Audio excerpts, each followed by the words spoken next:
저는 그날 밤 제 눈으로 본 장면을 아직도 아무에게도 제대로 설명하지 못합니다.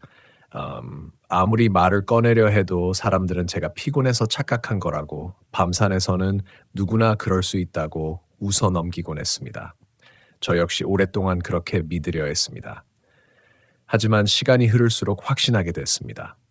그날 제가 마주했던 것은 단순한 착시도, 공포에 짓눌린 상상도 아니었습니다. 만약 그날 제가 마지막까지 호기심을 참지 못했다면 지금 이 이야기를 여러분께 들려드릴 수조차 없었을 겁니다. 제 이름은 이준호입니다. 올해 41살이고 강원도 평창에서 산림청과 계약을 맺은 숲 해설사이자 산림 안전관리 보조 업무를 맡아 일하고 있습니다. 쉽게 말하면 탐방객들이 길을 잃지 않도록 안내하고 위험구역을 확인하며 산속시설을 점검하는 일을 합니다.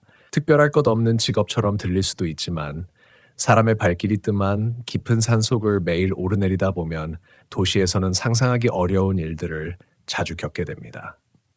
물론 대부분은 자연이 만들어내는 현상입니다. 갑작스럽게 밀려오는 안개, 사람 목소리처럼 들리는 바람, 나무끼리 부딪히며 울리는 소리, 멀리서 아이 울음처럼 메아리치는 고라니의 울음소리. 처음 일을 시작했을 때는 그런 소리 하나에도 놀랐지만 몇 년이 지나자 웬만한 일에는 눈 하나 깜빡하지 않게 됐습니다. 그래서 저는 늘 자신했습니다. 귀신 같은 건 믿지 않는다고, 무서운 건 사람이 만들지 산은 거짓말을 하지 않는다고, 그 믿음이 깨지는 데는 단 하루면 충분했습니다. 사건이 있었던 곳은 평창에서도 깊숙한 곳에 있는 작은 야영장이었습니다. 공식 명칭은 있었지만 사람들은 그냥 은계골 야영지라고 불렀습니다. 계곡이 길게 이어지고 오래된 잣나무 숲이 둘러싸고 있어 여름이면 가족 단위 캠핑객들이 꽤 많이 찾는 장소였습니다. 하지만 그해 가을은 조금 달랐습니다. 연달아 내린 비 때문에 일부 탐방로가 유실됐고 야영객 수도 크게 줄었습니다. 관리 인력도 최소한만 남아 있었고 저는 일주일 동안 혼자 야영장 주변 시설을 점검하는 임시 근무를 맡게 됐습니다. 혼자 일하는 건 익숙했습니다. 오히려 조용해서 좋았습니다. 무전기와 손전등, 응급 키트만 챙기면 하루 종일 사람을 만나지 않아도 별 문제가 없었습니다. 첫날도 평소와 다르지 않았습니다. 낮에는 계곡 옆 데크를 살피고 쓰러질 위험 있는 나뭇가지를 표시한 뒤 과연 관리사무소로 돌아왔습니다. 해가 지기 전까지는 모든 것이 평범했습니다. 문제는 해가 완전히 넘어간 뒤부터 시작됐습니다. 산속의 밤은 도시의 밤과 다릅니다. 불빛이 거의 없기 때문에 어둠이 단순히 검다는 표현으로는 부족할 정도로 짙어집니다. 창밖을 바라보면 숲이 보이지 않습니다. 그 자리에 거대한 검은 벽이 서 있는 것처럼 느껴질 뿐입니다. 저는 익숙한 손놀림으로 사무실 난로에 장작을 넣고 컵라면 하나를 끓였습니다. 라면이 거의 다 익었을 무렵이었습니다. 똑! 창문에서 작은 소리가 들렸습니다. 나뭇가지가 부딪힌 소리라고 생각했습니다. 하지만 잠시 뒤, 똑! 이번에는 조금 더 분명했습니다. 유리창을 손가락으로 두드리는 것 같은 소리. 저는 자리에서 일어나 창밖을 살폈습니다. 아무것도 없었습니다. 손전등을 비춰도 나무 그림자만 흔들릴 뿐이었습니다. 바람이겠지. 그렇게 생각하며 다시 자리에 앉았습니다. 그런데 이상한 점이 하나 있었습니다.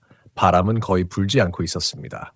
숲이 너무 조용했습니다. 너무 조용해서 난로에서 장작이 타들어가는 소리까지 선명하게 들릴 정도였습니다. 그때 다시 똑! 똑! 이번에는 2번이었습니다. 간격도 일정했습니다. 마치 누군가가 예의를 갖춰 노크하는 것처럼. 등줄기를 따라 묘한 소름이 올라왔지만 저는 애써 웃었습니다. 야영객일 수도 있었습니다. 길을 잃었거나 도움이 필요한 사람이라면 당연히 문을 열어야 했습니다. 저는 손전등을 들고 문을 열었습니다. 차가운 공기가 얼굴을 스쳤습니다. 밖에는 아무도 없었습니다. 발밑의 자갈길도 그대로였습니다. 사람이라면 분명 발자국 소리가 들렸을 텐데 아무런 기척도 없었습니다. 저는 주변을 한 바퀴 둘러보고 다시 안으로 들어왔습니다. 그 순간 무전기에서 짧은 잡음이 흘러나왔습니다. 칙! 누군가 호출하는 줄 알고 바로 무전을 잡았습니다. 관리소입니다. 들리시면 말씀하세요. 대답은 없었습니다.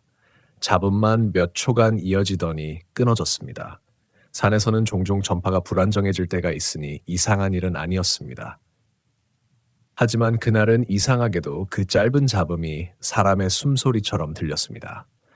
저는 괜한 생각을 떨치려 일부러 장부를 정리하기 시작했습니다. 야영장 시설 점검 기록을 넘기다가 오래된 공책 한 권이 눈에 들어왔습니다. 표지는 발에 있었고 모서리는 습기를 먹어 울어 있었습니다. 야간 순찰 기록. 지금은 전산으로 관리하지만 예전에는 손으로 기록했던 모양이었습니다. 시간이 남기도 해서 무심코 첫 장을 펼쳤습니다. 몇 년 전 기록들이 빼곡했습니다. 20시 순찰 이상 없음, 22시 계곡 수위 정상, 23시 야영객 3팀 확인, 평범한 내용뿐이었습니다. 그러다 마지막 장 근처에서 이상한 문장을 발견했습니다. 글씨체가 앞부분과 달랐습니다. 급하게 눌러 쓴 것처럼 잉크가 번져 있었습니다. 창문을 두드려도 절대 먼저 문을 열지 말 것. 순간 피식 웃음이 나왔습니다. 후임을 놀리려고 적어둔 장난이라고 생각했습니다. 하지만 바로 아래에 또 한 줄이 있었습니다. 밖에서 이름을 불러도 대답하지 말 것.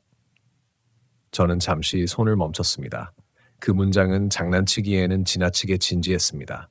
그리고 마지막 줄, 발자국이 없으면 절대 따라가지 말 것. 그 밑에는 날짜도 작성자 이름도 없었습니다. 찢긴 흔적만 남아 있었습니다. 그때였습니다. 똑! 이번에는 바로 제 뒤 창문이었습니다. 놀라서 몸을 돌렸지만 유리창에는 제 얼굴만 희미하게 비칠 뿐이었습니다. 심장이 조금 빨라졌습니다. 저는 일부러 커튼을 끝까지 젖히고 손전등을 비췄습니다. 아무것도 없었습니다. 그런데 유리창에 제 모습이 비치는 각도가 이상했습니다. 창밖이 너무 어두워 제 얼굴만 선명해야 하는데 제 어깨 너머에 아주 희미한 검은 형체 하나가 서 있는 것처럼 보였습니다. 반사된 나무 그림자라고 생각하며 급히 뒤를 돌아봤습니다. 사무실 안에는 저 혼자였습니다. 다시 창문을 바라봤을 때는 아무것도 없었습니다. 저는 스스로를 다독였습니다. 며칠째 혼자 근무하면서 예민해진 거라고. 라면도 제대로 먹지 못한 채 컵을 치우려는데 문 앞 바닥에서 이상한 것을 발견했습니다. 젖은 흙이 묻어 있었습니다. 분명 조금 전 문을 열었을 때는 없었던 자국이었습니다. 작은 흙덩이가 2-3개 떨어져 있었고 그 옆에는 희미한 발자국 하나가 찍혀 있었습니다. 등산화 자국이 아니었습니다. 맨발처럼 보였습니다. 하지만 크기가 이상했습니다. 성인 발처럼 길었는데 발가락 자국은 보이지 않았습니다. 마치 진흙으로 발 모양만 눌러 찍은 것 같았습니다. 저는 문 밖으로 손전등을 비췄습니다. 그 발자국은 하나뿐이었습니다. 앞으로 이어진 흔적도 없고 뒤에서 걸어온 흔적도 없었습니다. 단 하나의 젖은 발자국이 마치 하늘에서 떨어진 것처럼 관리소 문 앞에 조용히 남아 있었습니다. 그리고 그 순간 아무 소리도 나지 않던 숲 어딘가에서 누군가 아주 낮은 목소리로 제 이름을 부르는 소리가 들렸습니다. 준호야. 준호야. 그 목소리는 크지 않았습니다. 오히려 너무 작아서 처음에는 착각이라고 생각했습니다. 바람이 계곡을 타고 올라오며 나뭇잎 사이를 스치는 소리가 우연히 사람 말처럼 들렸을 수도 있었습니다. 산에서는 그런 일이 드물지 않습니다. 익숙한 이름이나 단어처럼 들리는 착청은 생각보다 흔합니다. 그래서 저는 대답하지 않았습니다. 정확히 말하면 대답하려다가 멈췄습니다. 조금 전 읽었던 야간 순찰 기록이 머릿속을 스쳤기 때문입니다. 밖에서 이름을 불러도 대답하지 말 것. 평소 같았으면 피식 웃으며 무시했을 문장이었습니다. 그런데 이상하게도 그 순간만큼은 그 글귀가 장난처럼 느껴지지 않았습니다. 저는 숨을 죽인 채 손전등만 꽉 쥐고 있었습니다. 다시 목소리가 들렸습니다. 준호. 이번에는 조금 더 가까웠습니다. 낮고 쉰 목소리였습니다. 남자인지 여자인지도 구분되지 않았습니다. 분명 제 이름을 부르고 있었지만 감정이 전혀 실려 있지 않았습니다. 도움을 요청하는 것도 화를 내는 것도 아니었습니다. 그저 제가 그 소리를 듣기를 기다리는 것처럼 제 심장은 눈에 띄게 빨라졌습니다. 손전등을 킨 채 관리소 앞 자갈길을 천천히 비췄습니다. 빛은 오래된 안내판을 지나 야영장 데크를 훑고 다시 숲 가장자리에서 멈췄습니다. 아무도 없었습니다. 나무 사이에는 짙은 어둠만 가득했습니다. 저는 무전기를 들었습니다. 관리소에서 본부 호출합니다. 잠시 정적. 응답 바랍니다. 몇 초가 지나도 아무 소리가 없었습니다. 그러다가 갑자기 칙 짧은 잡음이 들리더니 아주 희미한 숨소리가 섞여 나왔습니다. 하! 저는 무전기를 귀에서 떼어냈습니다. 전파 간섭이라고 생각하려 했습니다. 하지만 그 숨소리는 이상할 정도로 일정했습니다. 마치 누군가 무전기 바로 앞에서 천천히 숨을 들이쉬고 내쉬는 것처럼. 누구십니까? 이번에도 대답은 없었습니다. 곧 잡음은 끊겼습니다. 저는 문을 잠갔습니다. 창문도 하나씩 확인했습니다. 그날따라 평소보다 잠금 장치를 2번, 3번 확인하게 됐습니다. 스스로도 우스웠습니다. 몇 시간 전까지만 해도 귀신은 믿지 않는다고 자신하던 사람이었습니다. 그런데 지금은 설명할 수 없는 몇 가지 일만으로 손바닥에 식은땀이 맺혀 있었습니다. 저는 괜히 커피를 끓였습니다. 따뜻한 김이 올라오는 컵을 손에 쥐고 있으면 조금은 현실감이 돌아올 것 같았습니다. 난로 옆 의자에 앉아 창밖을 바라보는데 문득 이상한 사실이 떠올랐습니다. 야영장이 너무 조용했습니다. 가을이라 사람이 적기는 했지만 그래도 밤에는 벌레 소리나 부엉이 울음, 멀리 계곡물 흐르는 소리가 들리기 마련입니다. 그런데 그날은 아무것도 없었습니다. 정말 아무 소리도. 침묵이 귀를 누르는 것 같았습니다. 그때 툭 천장에서 아주 작은 소리가 들렸습니다. 마치 누군가 지붕 위를 한 걸음 걸은 것 같은 소리였습니다. 저는 귀를 기울였습니다. 잠시 뒤 툭 이번에는 조금 길었습니다. 사람이 천천히 발을 옮길 때 나는 무게감이 느껴졌습니다. 관리소는 오래된 목조 건물이었습니다. 다람쥐나 고양이가 지붕 위를 지나는 일은 종종 있었습니다. 하지만 그 소리는 달랐습니다. 너무 규칙적이었습니다. 툭, 툭, 툭, 툭 마치 누군가 발걸음을 일부러 천천히 맞추는 것처럼 저는 결국 손전등을 들고 밖으로 나갔습니다. 차가운 공기가 폐 깊숙이 들어왔습니다. 손전등으로 지붕을 비췄지만 아무것도 없었습니다.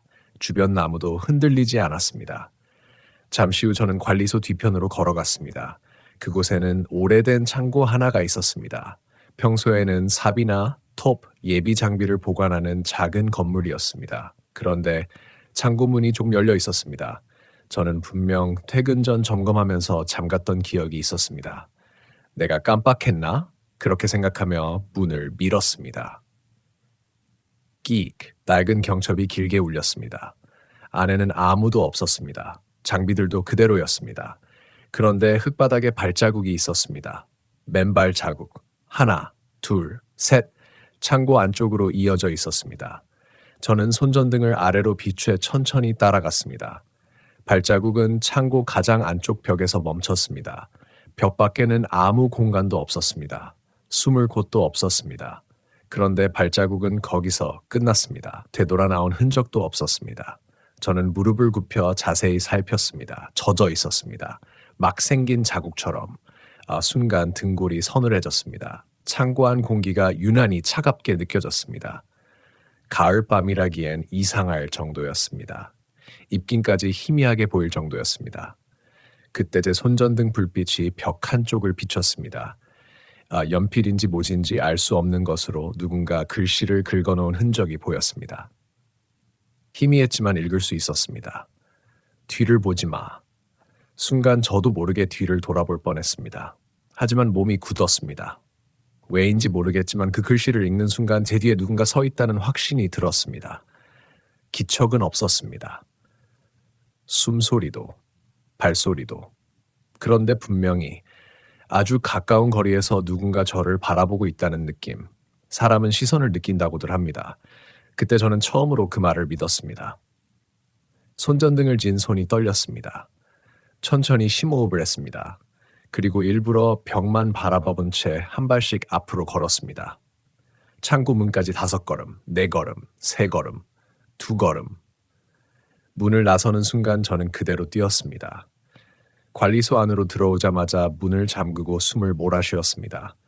몇 분 동안 아무것도 하지 못했습니다. 그저 난로 앞에 앉아 심장이 진정되기만 기다렸습니다. 내가 너무 예민한 거야. 혼자 있으니까 괜한 생각을 하는 거야. 그렇게 스스로를 설득했습니다. 하지만 이상한 일은 끝나지 않았습니다. 새벽 1시쯤이었을 겁니다. 관리소 전화기가 울렸습니다. 벨소리에 화들짝 놀라 수화기를 들었습니다. 관리소입니다. 상대는 아무 말도 하지 않았습니다. 대신 아주 낮은 잡음만 들렸습니다. 칙, 끊을까 고민하던 순간 낯익은 목소리가 들렸습니다. 준호 씨? 저는 깜짝 놀랐습니다.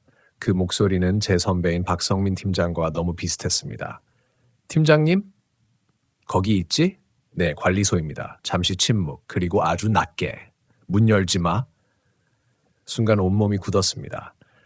무슨 말씀이십니까? 하지만 전화는 끊겼습니다. 곧바로 휴대전화로 팀장에게 전화를 걸었습니다. 신호는 갔지만 받지 않았습니다. 잠시 뒤 문자 한 통이 도착했습니다. 회의 중이다. 무슨 일이냐? 저는 휴대전화를 한참 바라봤습니다. 회의 중이라면 방금 관리소로 전화한 사람은 누구였던 걸까요? 게다가 관리소 유선번호는 외부에서 아는 사람이 거의 없었습니다.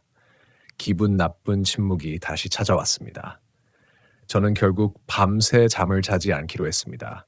의자에 앉아 창문만 바라보고 있었습니다. 새벽 2시를 조금 넘겼을 무렵 관리소 앞 센서 등이 갑자기 켜졌습니다. 누군가 건물 앞을 지나가면 켜지는 등이었습니다. 저는 천천히 창가로 다가갔습니다. 불빛 아래에는 아무도 없었습니다. 하지만 바닥에는 또 하나의 젖은 맨발 자국이 남아 있었습니다. 이번에는 하나가 아니었습니다. 2개, 4개, 6개. 발자국은 관리소 입구까지 곧게 이어져 있었습니다. 그리고 문 바로 앞에서 멈췄습니다. 안으로 들어온 흔적은 없었습니다. 되돌아간 흔적도 없었습니다. 마치 누군가가 문 앞에 가만히 서 있다가 흔적도 없이 사라진 것처럼 저는 손전등 대신 천천히 문의 길을 가져갔습니다. 밖은 다시 완벽한 정적이었습니다. 그런데 아주 희미하게 문 반대편에서 손바닥 하나가 나무 문을 쓰다듬는 듯한 소리가 들렸습니다. 사각, 그리고 마지막으로 누군가 문에 이마를 댄 듯한 낮은 목소리가 들렸습니다. 이번에는 열어줄 줄 알았는데. 문 너머에서 들려온 그 한마디는 오래 남는 비명보다 더 끔찍했습니다. 이번에는 열어줄 줄 알았는데. 그 목소리에는 원망도 분노도 없었습니다. 오히려 아주 담담했습니다. 마치 오래전부터 정해진 순서를 하나 확인하는 사람처럼 저는 본능적으로 문 손잡이를 붙잡았습니다. 잠금 장치가 제대로 걸려 있는지 확인하려는 행동이었지만 손바닥에는 이미 식은땀이 흥건했습니다. 문 밖에서는 더 이상 아무 소리도 들리지 않았습니다. 손바닥으로 문을 문지르던 소리도 숨소리도 사라졌습니다. 그렇게 몇 분이 흘렀습니다. 저는 결국 창문 커튼을 손가락 한 마디 정도만 살짝 벌려 밖을 내다봤습니다. 센서 등은 아직 켜져 있었습니다. 하지만 아무도 없었습니다. 조금 전까지 선명했던 발전자국도 희미해지고 있었습니다. 비가 내린 것도 아닌데 누군가 마른 천으로 닦아낸 것처럼 조금씩 사라지고 있었습니다. 그 모습을 보는 순간 이상한 생각이 들었습니다. 내가 지금 이걸 정말 보고 있는 게 맞나? 저는 휴대전화 카메라를 켜 창밖을 찍었습니다. 손이 떨려 초점이 잘 맞지 않았지만 여러 장을 연속으로 촬영했습니다. 그리고 화면을 확인했습니다. 아무것도 없었습니다. 분명 제 눈에는 발자국이 보였는데 사진 속에는 빈 자갈길만 찍혀 있었습니다. 처음에는 카메라가 어두워서 그런 줄 알았습니다. 그래서 손전등을 비춘 뒤 다시 찍었습니다. 결과는 같았습니다. 사진에는 발자국이 없었습니다. 하지만 창밖에는 여전히 희미하게 남아 있었습니다. 그 순간 처음으로 제 자신을 의심했습니다. 혹시 정말 피곤해서 헛것을 보는 걸까? 며칠째 혼자 근무했고 잠도 제대로 못 잤습니다. 그 정도면 환각을 볼 수도 있지 않을까. 저는 그렇게 생각하기로 했습니다. 그렇게라도 하지 않으면 그 밤을 견딜 수 없을 것 같았습니다. 새벽 5시가 가까워지자 동쪽 하늘이 조금씩 밝아졌습니다. 산속은 해가 떠도 한동안 어둡습니다. 높은 나무들이 햇빛을 막기 때문입니다. 하지만 사람 마음은 이상했습니다. 조금이라도 밝아지자 밤새 짓눌렀던 공포가 조금은 옅어졌습니다. 아침 6시쯤 관리본부 차량이 올라왔습니다. 평소보다 일찍 올라온 사람은 제 선배 박성민 팀장이었습니다. 저는 밤새 있었던 일을 모두 이야기했습니다. 창문을 두드리는 소리, 이름을 부르던 목소리, 창고의 발자국, 그리고 새벽의 전화까지. 팀장은 제 이야기를 끝까지 듣더니 잠시 말이 없었습니다. 저는 당연히 웃으면서 피곤해서 그런 거라고 말할 줄 알았습니다. 그런데 의외의 질문을 했습니다. 순찰 기록 봤냐? 순간 가슴이 철렁했습니다. 네. 마지막 페이지. 봤습니다. 팀장은 한숨을 길게 내쉬었습니다. 그걸 아직도 안 치웠네. 저는 얼른 물었습니다. 누가 쓴 겁니까? 잠시 침묵. 팀장은 대답 대신 창밖숲을 바라봤습니다. 예전 관리인이 하나 있었다. 무슨 일이 있었습니까? 공식 기록으로는 실종. 그 한마디에 제 등줄기가 서늘해졌습니다. 팀장은 천천히 이야기를 이어갔습니다. 12년 전 은계골 야영장이 지금보다 훨씬 유명했을 때였습니다. 가을 성수기가 끝난 어느 날 밤 야간 관리를 맡던 50대 관리인이 흔적도 없이 사라졌습니다. 관리소 문은 안에서 잠겨 있었고 차도 그대로 있었고 지갑과 휴대전화도 남아 있었습니다. 사람만 없었습니다. 수색은 일주일 넘게 이어졌습니다. 계곡도 뒤지고 산도 샅샅이 찾았지만 발견된 것은 등산화 한 짝뿐이었다고 했습니다. 저는 조심스럽게 물었습니다. 그럼 순찰 기록은 그 사람이 마지막으로 남긴 기록이다. 심장이 다시 빨라졌습니다. 창문 두드리는 얘기도 있었습니까? 팀장은 고개를 끄덕였습니다. 정식 보고는 안 했지만 왜요? 증거가 없으니까. 저는 더 이상 말을 잇지 못했습니다. 그때 팀장이 저를 데리고 관리소 뒤 창고로 갔습니다. 어젯밤 제가 봤던 맨발 자국은 이미 모두 사라져 있었습니다. 흙바닥은 말끔했습니다. 그리고 벽. 뒤를 보지 마. 그 글씨도 없었습니다. 벽은 오래된 합판 그대로였습니다. 저는 멍하니 벽만 바라봤습니다. 분명히. 팀장은 제 어깨를 가볍게 두드렸습니다. 쉬어. 그 말밖에는 하지 않았습니다. 하지만 저는 팀장의 표정을 잊지 못합니다. 믿지 않는 사람의 얼굴이 아니었습니다. 오히려 너무 많은 걸 알고 있으면서 말하지 않는 사람의 표정이었습니다. 그날 오후, 저는 혼자 야영장 시설을 다시 점검했습니다.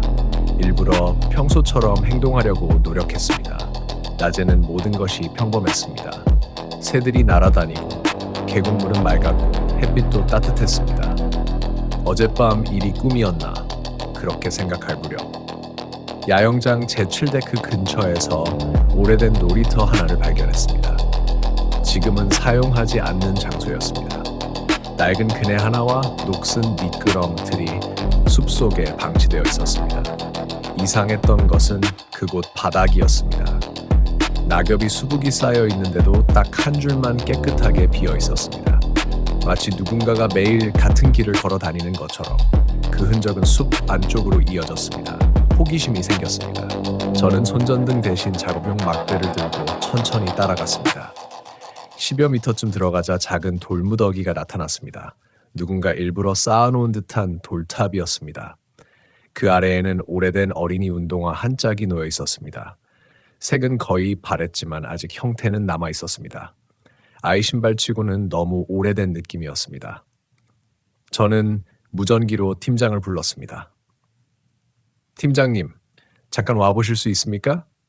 잡음만 들렸습니다. 다시 호출했습니다. 이번에도 응답은 없었습니다. 그런데 갑자기 무전기에서 낯선 남자의 목소리가 흘러나왔습니다. 거기, 가지마. 순간 온몸이 굳었습니다. 누구십니까? 돌, 건드리지 마. 그리고 무전은 끊겼습니다.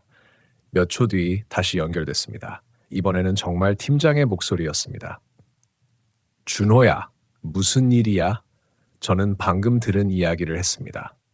하지만 팀장은 그런 말 한 적 없다고 했습니다. 무전 상태가 나쁜가 보다 하며 넘어갔지만 제 손은 이미 떨리고 있었습니다. 저는 결국 돌탑을 건드리지 않았습니다. 돌아서 나오려는데 발끝에 무언가 걸렸습니다. 낙엽 아래에서 낡은 금속 명찰 하나가 드러났습니다.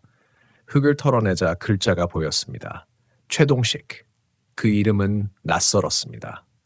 하지만 관리소에서 아침에 들었던 실종 관리인의 이름과 같았습니다. 저는 급히 명찰을 주머니에 넣었습니다. 관리소로 돌아가 팀장에게 보여주려 했습니다. 그런데 걸음을 옮길수록 이상한 기분이 들었습니다. 숲이 너무 조용했습니다. 아까까지 들리던 새소리가 모두 사라졌습니다. 바람도 멎었습니다. 그 정적 속에서 제 발걸음 소리만 크게 울렸습니다. 사각, 사각, 낙엽 밟는 소리. 그런데 몇 걸음 지나자 또 다른 발소리가 들렸습니다. 사각, 사각. 제 발걸음과 정확히 같은 간격. 저는 멈췄습니다. 발소리도 멈췄습니다. 다시 걸었습니다. 사각, 사각. 이번에도 뒤에서 똑같이 따라왔습니다. 저는 천천히 뒤를 돌아봤습니다. 아무도 없었습니다. 낙엽뿐이었습니다. 하지만 이상한 점이 하나 있었습니다. 제가 걸어온 길에는 제 등산화 자국 말고도 하나의 흔적이 더 나 있었습니다. 맨발 자국. 젖어 있지도 않았습니다. 마른 흙 위에 선명하게 찍혀 있었습니다.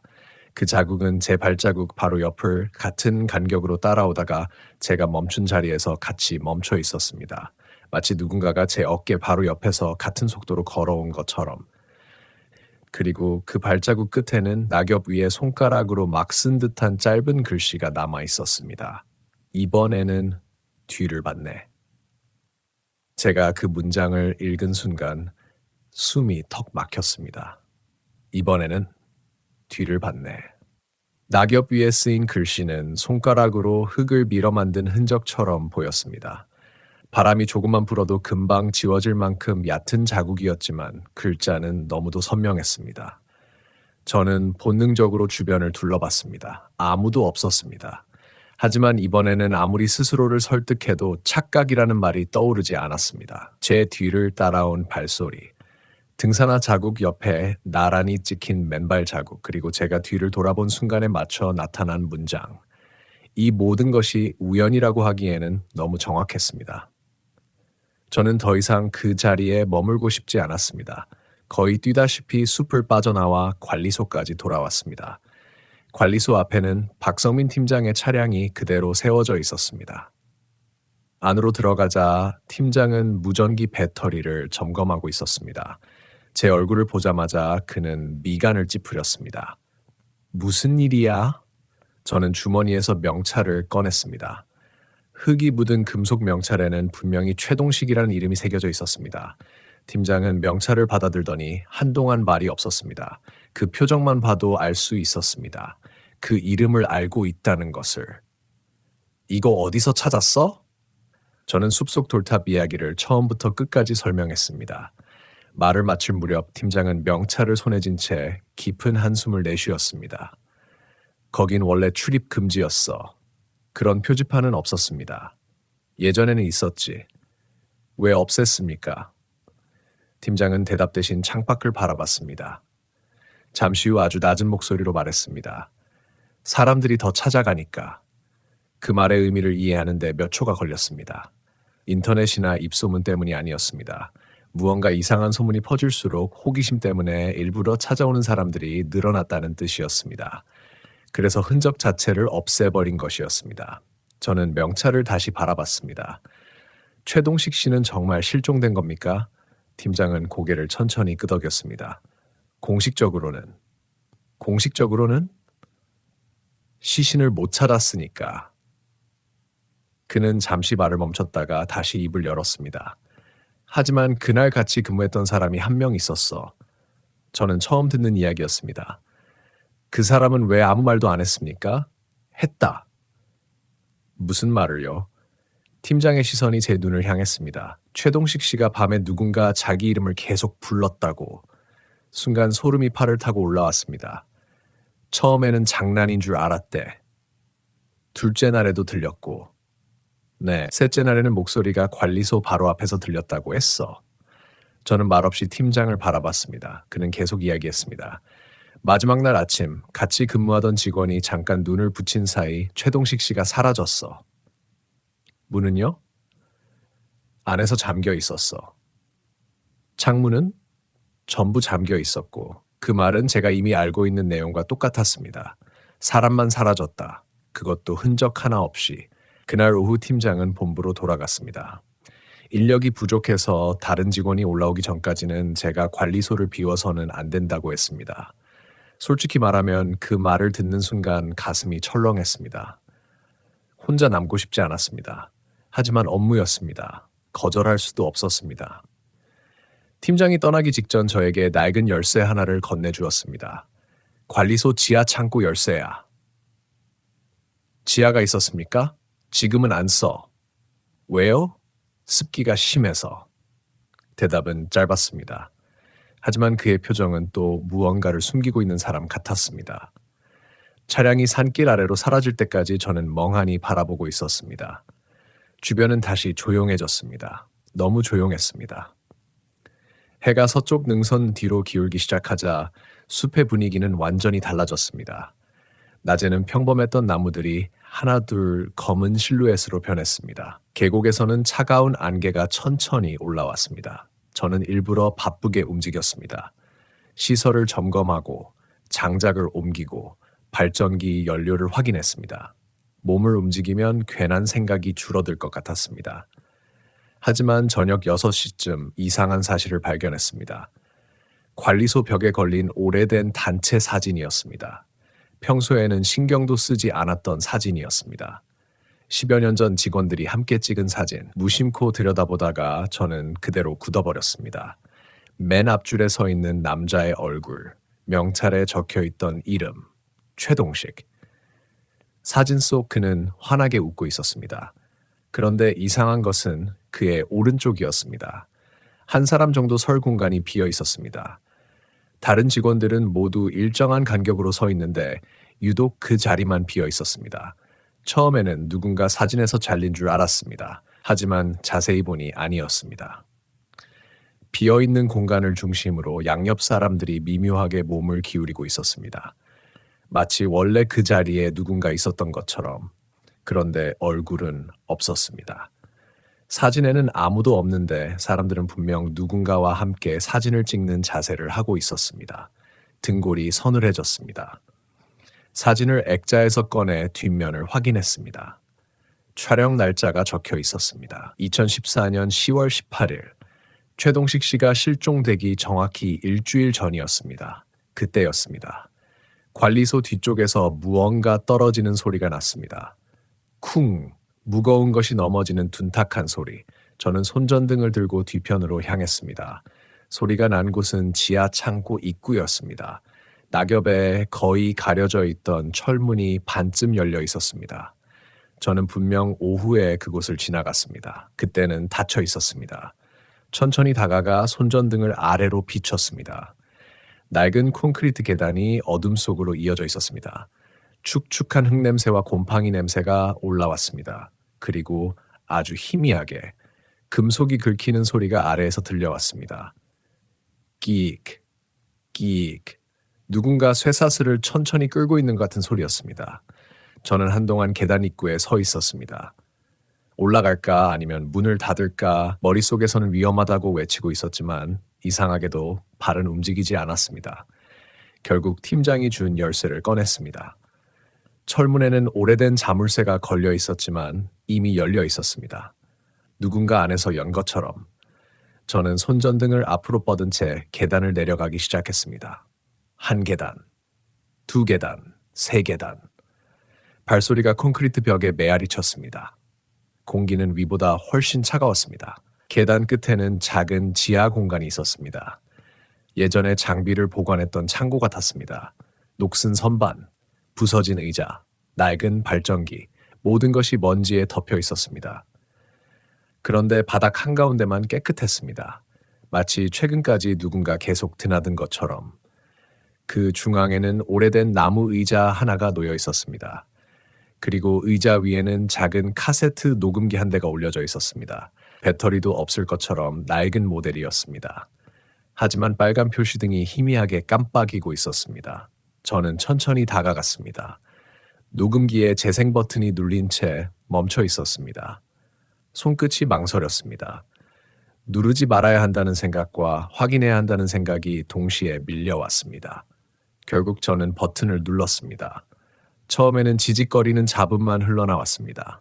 그리고 몇 초 뒤 낯익은 남자의 목소리가 들렸습니다. 오늘도 또 내 이름을 불렀다. 숨이 멎는 것 같았습니다. 목소리는 떨리고 있었습니다. 밖에 아무도 없는데 자꾸 문을 두드린다. 잠시 정적, 거친 숨소리, 그리고 다시. 만약 이 녹음기를 누가 듣는다면 목소리가 갑자기 낮아졌습니다. 절대로. 그 순간 녹음이 끊겼습니다. 하지만 바로 제 등 뒤 아무도 없는 지하 창고에서 이어지는 듯한 낮은 속삭임이 들렸습니다. 내 목소리를 따라 하지 마. 제 등 뒤에서 들려온 그 속삭임은 녹음기에서 흘러나온 소리가 아니었습니다. 내 목소리를 따라 하지 마. 너무 가까웠습니다. 숨결이 목덜미를 스치는 것처럼 느껴질 정도였습니다. 저는 그대로 얼어붙었습니다. 손에는 아직도 녹음기가 들려 있었고 재생 버튼은 이미 멈춘 상태였습니다. 지하 창고 안은 다시 침묵에 잠겼습니다.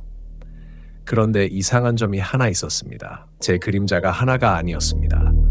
손전등 불빛이 앞쪽 선반을 향하고 있었기 때문에 제 그림자는 당연히 제 앞에 생겨야 했습니다.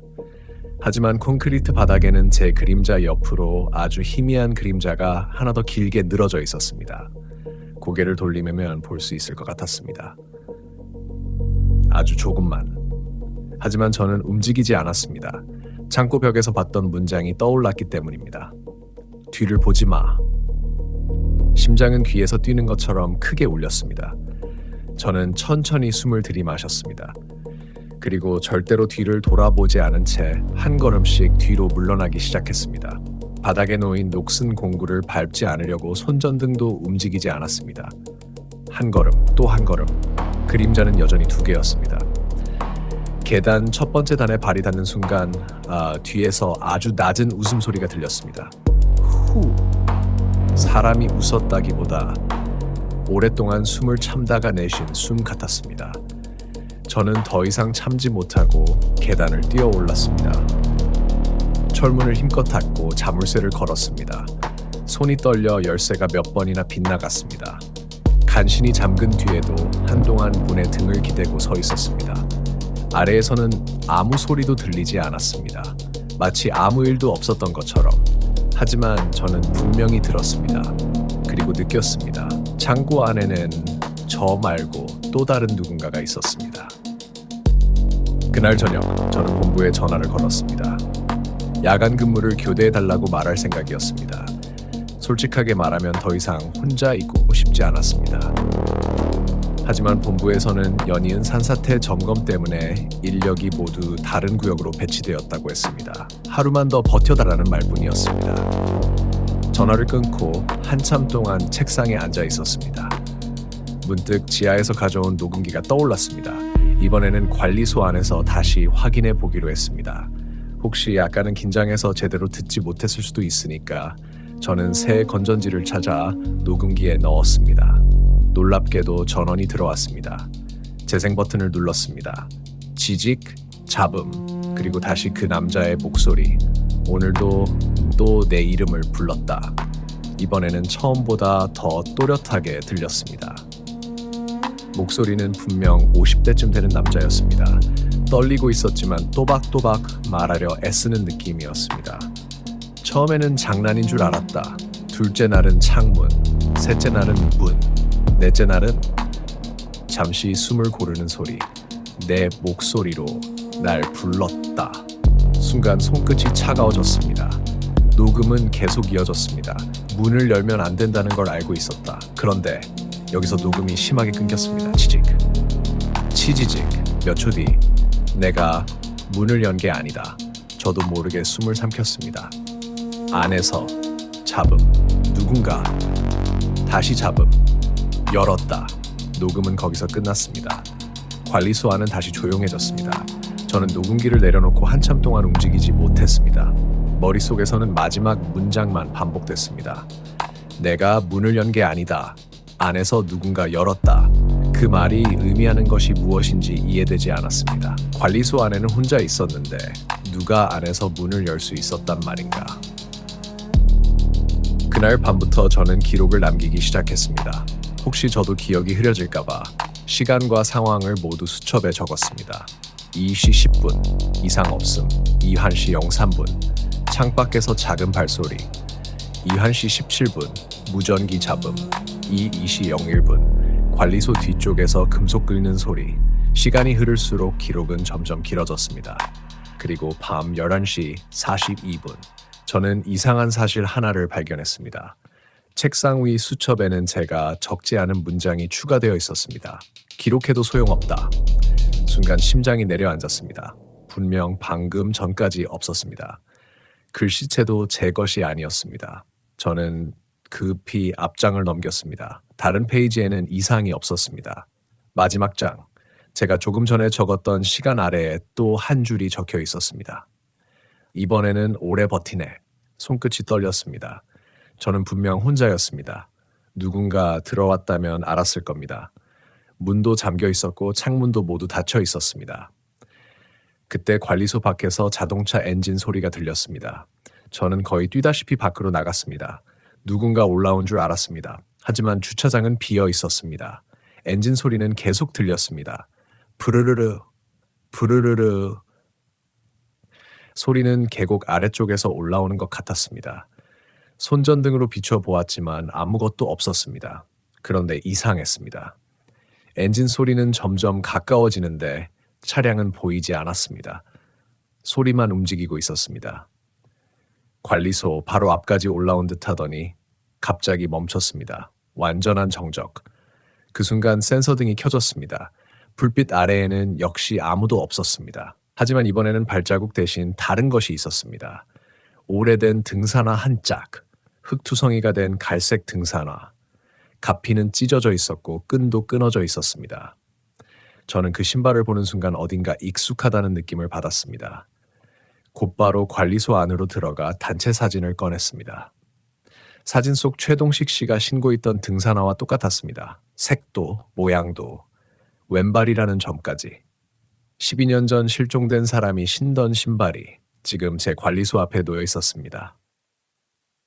새벽이 가까워질수록 공기는 더 차가워졌습니다. 그런데 이상하게 졸음이 밀려오기 시작했습니다. 밤새 긴장해서 그런 줄 알았습니다. 커피를 2잔이나 마셨는데도 눈꺼풀이 무거웠습니다.